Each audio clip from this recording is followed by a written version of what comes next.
ഈ പ്രശ്നം യഥാർത്ഥത്തിൽ മംഗലാപുരം സ്പെഷ്യൽ പ്ലെയിൻ യാത്ര ഉൾപ്പെടെയുള്ള അദാനിയുടെ ഏറ്റവും പ്രധാനപ്പെട്ട വക്താക്കളോടൊപ്പം ചേർന്ന് പോയത് ഉൾപ്പെടെയുള്ള കാര്യങ്ങളിൽ ഇന്നേ വരെ മറുപടി പറഞ്ഞിട്ടില്ല.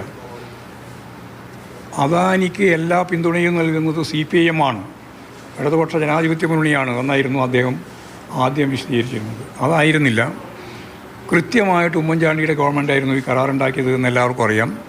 അതിൻ്റെ ഒപ്പം ചേർത്ത് ഇവിടെ ഞങ്ങളുമായിട്ടാണ് അദാനി ഡീലുണ്ടാക്കുന്നത് എന്ന കാര്യം പറഞ്ഞ രാഹുൽ ഗാന്ധിയോട് ഞാൻ ചോദിച്ചു, ഞങ്ങളെല്ലാം ചോദിച്ചു, എന്തുകൊണ്ടാണ് ഈ ഡീലുമായിട്ട് ബന്ധപ്പെട്ട കാര്യം സംസ്ഥാന ഗവൺമെൻറ്റിൻ്റെ അറിവില്ലാതെ തന്നെ കേന്ദ്ര ഗവൺമെൻറ്റിനെ സമീപിച്ച് ഞങ്ങൾ 49% ഷെയർ വിറ്റിരിക്കുന്നു എന്ന് പറയുന്ന നിലപാടിലേക്ക് എത്തുന്നതിന് എന്താണ് അടിസ്ഥാനം? ആ കാര്യം വിശദീകരിക്കാൻ VD സതീശൻ മാത്രമല്ല, രാഹുൽ ഗാന്ധിക്ക് ഉത്തരവാദിത്തമുണ്ട്. ആ ഉത്തരവാദിത്തം നിർവഹിക്കണം എന്ന് തന്നെയാണ് ഞങ്ങൾ വ്യക്തമായി ചൂണ്ടിക്കാണിച്ചത്.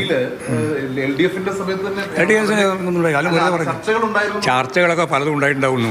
പതിറ്റാണ്ടുകളായിട്ട് പിടിഞ്ഞ ചർച്ച നടക്കില്ലേ?